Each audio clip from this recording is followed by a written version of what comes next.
नल के चले जाने पर जब दमयंती की आंख खुली तो उसे नल नहीं दिखाई दिया।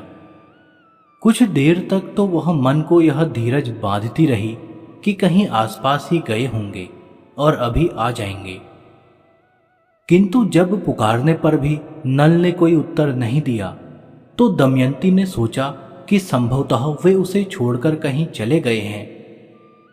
फिर तो उसके दुख का कोई ठिकाना न रहा। वह विलाप करने लगी, हा महाराज, आप मुझे अकेली छोड़कर कहाँ चले गए? हे स्वामी, आप मेरी पुकार का उत्तर क्यों नहीं देते? मैंने आज तक कभी भी आपकी आज्ञा का उल्लंघन नहीं किया, फिर भी आप मुझे छोड़कर क्यों चले गए? हाय, इससे तो मैं मर जाती तो अच्छा होता। दुख का पहाड़ टूटने पर भी मेरे यह पापी प्राण क्यों नहीं निकल रहे हैं? हे नाथ, आप मेरे साथ परिहास तो नहीं कर रहे हैं? मैं अकेली डर रही हूं। आप दर्शन देकर मेरा दुख और भय दूर करें। हे स्वामी, मुझे आपकी चिंता नहीं है। मैं तो आपके दुख से ही दुखी हूं। आप अकेले ही इस विपत्ति को कैसे झेलेंगे?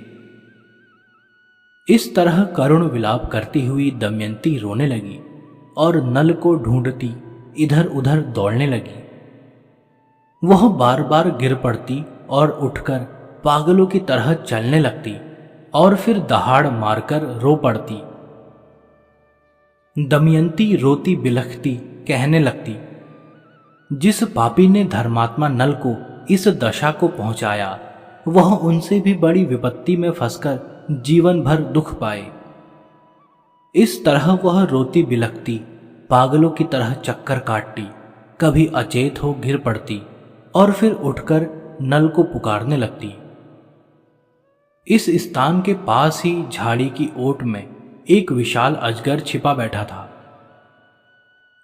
घूमती हुई दमयंती जब उसके पास पहुंची तो अजगर ने उसे पैरों की ओर से पकड़कर निगलना प्रारंभ कर दिया। दमयंती को अजगर द्वारा अपने खाए जाने की उतनी चिंता नहीं थी जितनी चिंता नल की थी। वह अपनी रक्षा के लिए बार बार नल को पुकारने लगी। इतने में एक शिकारी जो शिकार की खोज में उस वन में घूम रहा था, दमयंती की पुकार सुनकर दौड़ा आया और उसने तलवार के वार से अजगर को सिर के पास से काट डाला। दमयंती अजगर द्वारा पकड़ी जाने पर अचेत हो चुकी थी। व्याध ने पानी के छींटे मारकर उसे चेतना में लाने का प्रयत्न किया। जब उसकी चेतना लौट आई तो शिकारी ने उसके घावों को धो दिया और जंगली फल मूल खाने को दिए। जब दमयंती कुछ स्वस्थ हुई तो व्याध ने पूछा, ऐ सुंदरी, तुम किसकी पत्नी हो और अकेली वन में क्यों चली आई हो? कैसे तुम इस हिंसक जानवरों से भरे जंगल में भटक रही हो? व्याध के पूछने पर दमयंती ने अपनी पूरी राम कहानी उसे सुना दी। अत्यंत रूपवती दमयंती के अंग आधी साड़ी में से स्पष्ट दिख रहे थे। वह राजपुत्री और राजपत्नी सुंदरतम नारी थी और इस विपत्ति में भी उसके अंगों की शोभा चित्त आकर्षक थी। निर्जन वन प्रदेश में उसे असहाय पाकर व्याध का मन काम वासना से भर गया। वह उससे प्रेम भरी बातें करने लगा। दमयंती उसके मन की बात जानकर समझ गई कि वह एक अजगर से छूटकर दूसरे दुष्ट अजगर के चंगुल में फंस गई है। इससे तो यही अच्छा था कि अजगर ही उसे खा लेता। अपने सतीत्व पर, पतिव्रत धर्म पर संकट आया जानकर दमयंती का क्रोध भड़क उठा। उसके बड़े बड़े नेत्र अंगारों की तरह धधकने लगे। उसकी भौहें तन गई और होंठ फड़कने लगे। दमयंती क्रोध से अग्नि शिखा की तरह जलने लगी। उसके सतीत्व के तेज से भयभीत होकर व्याध को साहस नहीं हुआ कि वह बलपूर्वक उसका स्पर्श करे। फिर भी दमयंती को लग रहा था कि काम में अंधा व्याध रोकने से रुकेगा नहीं। इसलिए अपने पतिव्रत धर्म की रक्षा के लिए दमयंती ने उसे श्राप देने का निश्चय किया। वह बोली, यदि मैंने अपने पति नल के सिवा किसी भी पुरुष का कभी चिंतन न किया हो तो यह दुष्ट व्याध अभी गिरकर मर जाए। दमयंती का वचन पूरा होते ही वह व्याध गिर पड़ा और मर गया। इस दुष्ट से छुटकारा पाकर दमयंती फिर साहस बटोरकर आगे बढ़ी। वह जंगल बड़ा भयानक था। इसमें सिंह, चीते, बाघ, जंगली भैंसे, रीछ और अजगर आदि हिंसक जानवरों की भरमार थी। इसके अतिरिक्त लुटेरे और जंगली लोग भी इसमें कम नहीं थे।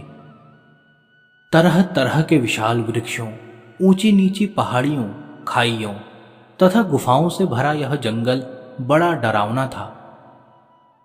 दमयंती पति के वियोग में ऐसी मतवाली थी कि उसे किसी से भी डर नहीं लगता था। वह अपने पति नल को खोजने में और सब कुछ भूल गई थी। दमयंती नल को पुकारती और खोजती। 3 दिन और 3 रातें चलती रही। उसे इस भयानक जंगल का न ओर छोर मिला और न ही नल का कहीं पता लगा।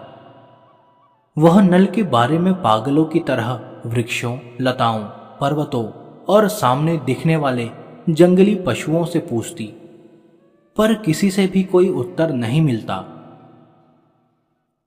अंत में वह एक ऐसे वन प्रदेश में पहुंची जहां धर्म परायण ऋषि मुनियों के आश्रम थे।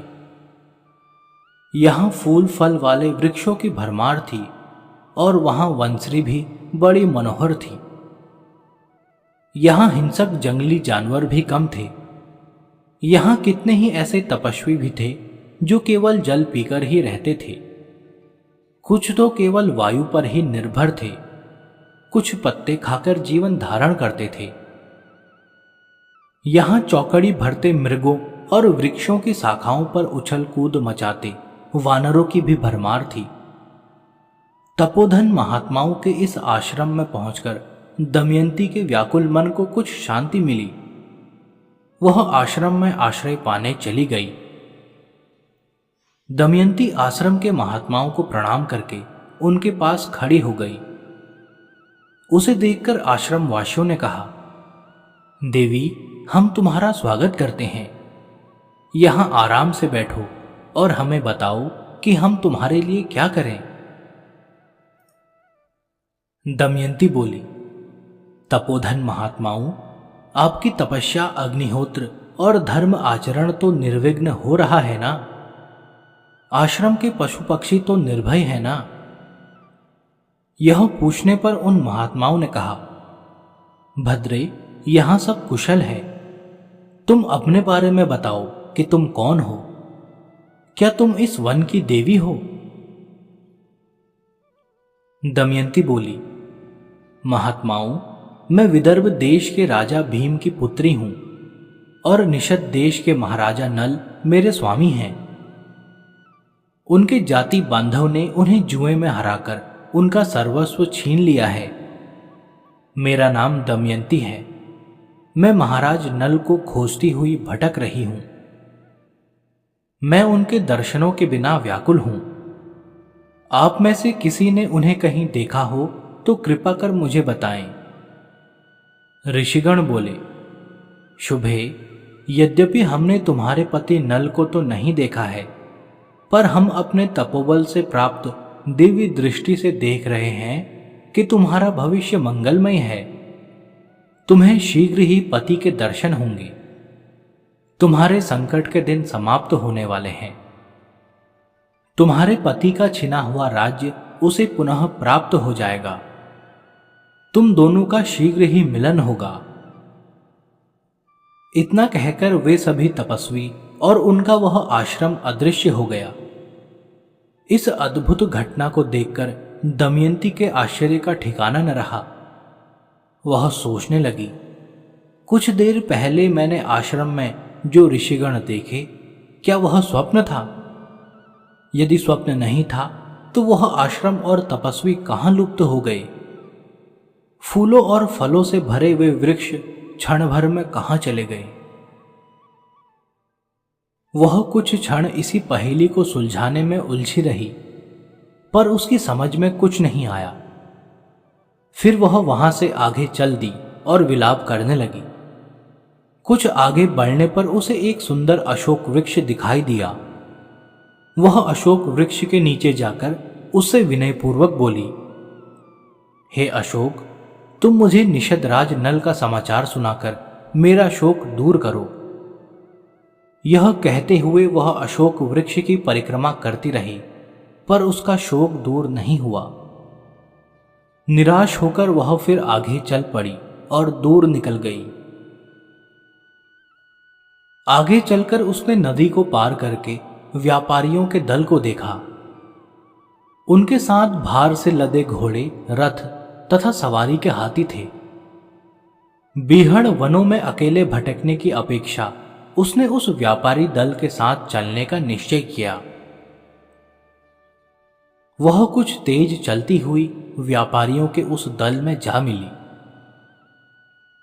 पति वियोग से दुखित, भूख प्यास से व्याकुल, रूखे, धूल भरे केशों और आधी साड़ी पहनी होने के कारण वह पगली सी दिखाई देती थी।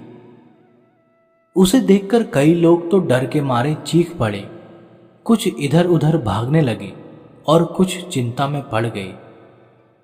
कुछ लोग उसकी खिल्ली उड़ाने लगे। कुछों को वह अच्छे चरित्र की स्त्री नहीं लगी और कुछ उसकी दशा देखकर दया से भर गए और उन्होंने उससे पूछा, कल्याणी, तुम कौन हो?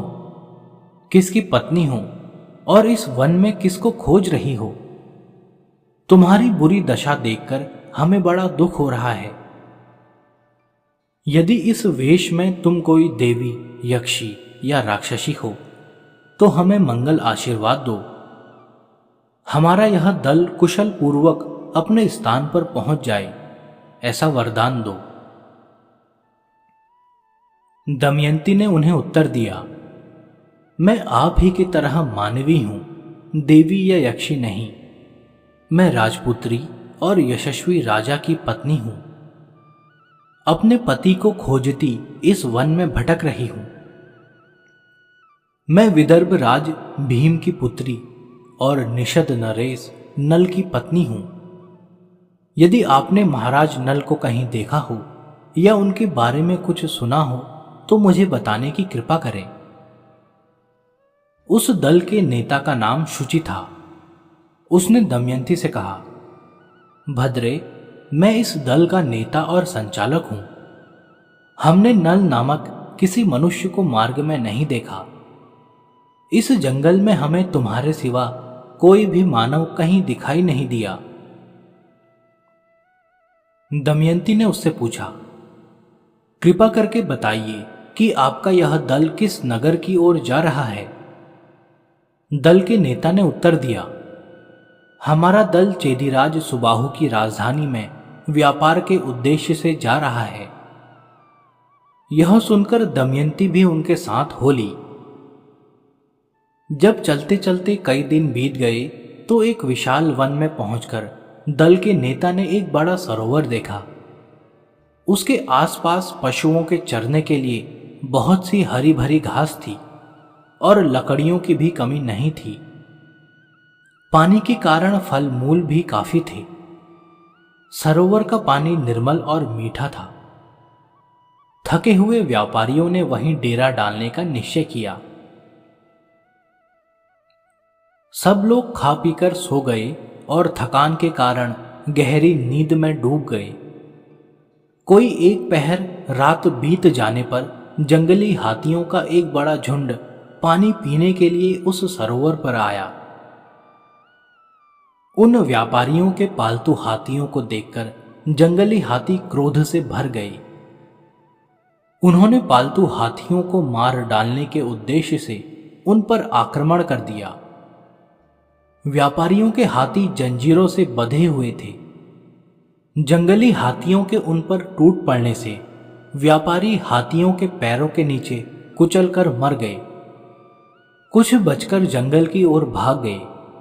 कुछ को हाथियों ने सूंडों से उठाकर दूर फेंक दिया। घोड़े भी मारे गए, रथ टूट गए। जंगली हाथियों के इस अचानक आक्रमण से व्यापारियों का दल प्रायः नष्ट हो गया। घायलों की चीख पुकार और हाहाकार से वह अंधेरी काल रात्रि और भी डरावनी लगने लगी। वहां व्यापारियों का सामान, सोने की मोहरें, हीरे मोती और दूसरी बहुमूल्य वस्तुएं बिखरी पड़ी थी, किंतु कोई भी उन्हें उठाने वाला नहीं था। आक्रमण होने पर जब दमयंती की नींद खुली तो वह स्तब्ध रह गई। वह व्यापारियों के दल से कुछ हटकर एक ओर सोई हुई थी। उस ओर हाथी नहीं गए थे। वह सांस रोके धरती से हटकर पड़ी रही और इस भयानक नरसंहार को देखती रही। उसने ऐसी दुर्घटना नहीं देखी थी। जब जंगली हाथी वहां से चले गए तो दल के बचे हुए लोग जो इधर उधर भाग गए थे, इकट्ठे होकर अपने अपने भाग्य को कोसने लगे। कोई कहता कि हम जब यात्रा पर चले थे तभी अपशकुन होने लगे थे।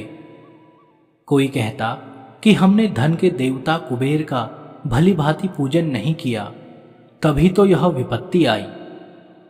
इस तरह कोई कुछ और कोई कुछ कह रहा था। किसी ने कहा, कुछ दिन पूर्व वह जो एक स्त्री हमारे दल में आ मिली थी, लगता है वह कोई छलना थी। उसी राक्षसी के कारण यह सब कुछ हुआ है। उसी मायाविनी ने अपनी माया से यह सब कुछ किया। अब यदि वह हमें मिल जाए तो हम उसे पत्थरों और ढेलों से मार मार कर धरती पर सुला दें। उनकी ये बातें सुनकर दमयंती लज्जा से गड़ गई और भय से कांपने लगी। उसने सोचा कि यदि मैं इनकी दृष्टि में पड़ जाऊंगी तो ये मुझे मार डालेंगे। वह तुरंत घने जंगल की ओर भाग खड़ी हुई। यह सोचकर साध्वी दमयंती के दुख का ठिकाना न रहा कि वह बड़ी भाग्यहीन है। पता नहीं पूर्व जन्म में ऐसे कौन से पाप किए हैं कि सभी मेरे वैरी बन रहे हैं। यदि व्यापारियों के दल पर संकट न आता तो कम से कम मैं उनके साथ चलती हुई निर्भय नगर में पहुंच जाती। पता नहीं मेरे दुखों का अंत कब होगा। मेरे प्राण निकल जाते तो मैं इस दुख भोग से तो बच जाती। मुझे लगता है कि देवताओं को छोड़कर जो मैंने नल को अपना पति चुना, उसी के कारण देवगण मुझ पर कुपित हैं। कुछ दूर चलने पर हाथियों के कुचलने से बचे हुए कुछ विद्वान ब्राह्मण उसे मिल गए। वह उन्हीं के साथ चलने लगी और कुछ दिनों बाद चेदीराज सुबाहु की राजधानी में जा पहुंची। वह आधी साड़ी में किसी तरह लिपटी हुई, भूखी, दुबली और मैली कुचैली होने के कारण पगली सी लग रही थी। कई बालक उसे पगली समझकर कौतूहलवश उसके पीछे हो लिए। यों ही चलती हुई दमयंती राजमहल के आगे वाले राजमार्ग पर जा निकली। राजमाता खिड़की से राजमार्ग की ओर देख रही थी। दयावती राजमाता ने अपनी दासी को कहा कि इस स्त्री को मेरे पास ले आओ। बालक इसे तंग कर रहे हैं। मुझे लगता है कि यह कोई संकट में पड़ी हुई सती साध्वी है। दासी बच्चों को भगाकर दमयंती को राजमाता के पास ले आई। राजमाता ने जब दमयंती को भली प्रकार देखा तो उसके आश्चर्य का ठिकाना न रहा। वह बोली, भद्रे, तुम इस दीनहीन दशा में भी कितनी सुंदर लग रही हो। संकटों से घिरी होने पर भी तुम मेघों से घिरी बिजली की तरह तेजस्विनी हो। अच्छा, यह बताओ कि तुम कौन हो, किसकी पत्नी हो, किस कारण तुम मारी मारी भटक रही हो। राजमाता की बात सुनकर दमयंती ने उत्तर दिया, माते, मैं विपत्ति में पड़े अपने पति की खोज में दर दर भटक रही हूं। वे जुए में अपना सब कुछ हारकर जंगल में चले गए थे और मैं भी उनके साथ थी। फिर वे मुझे सोती हुई छोड़कर अकेले ही कहीं चले गए हैं। मैं उन्हें ही खोजती हुई भटक रही हूं। फल मूल खाकर पेट भरती हूं और रात को किसी वृक्ष के नीचे सो रहती हूं। मैं राजघराने में प्रसादिका का काम करती थी। मैं राज परिवार की नारियों का श्रृंगार करने में चतुर हूं। उसकी दुख भरी कहानी सुनकर राजमाता का हृदय भर आया। वह बोली, भद्रे, तुम आज से मेरे पास रहो। तुम्हारे पति की खोज के लिए मैं अपने सेवक भेज दूंगी। वे उसे अवश्य खोज लाएंगे और एक दिन तुम्हारा उससे अवश्य मिलन होगा। राजमाता की बात सुनकर दमयंती ने कहा, मेरी कुछ शर्तें हैं। यदि आप उन्हें मान लें तो मैं आपके पास रह सकती हूं। मैं कभी किसी का जूठा नहीं खाऊंगी, कभी किसी के पैर नहीं धोऊंगी और किसी दूसरे पुरुष से बात नहीं करूंगी। यदि कोई पुरुष मुझे कुदृष्टि से देखे तो आपको उसे दंड देना होगा, और यदि वह बार बार ऐसा अपराध करे तो उसे प्राण दंड देना होगा। मैं अपने पति की खोज खबर के लिए ब्राह्मणों से बात कर सकती हूं।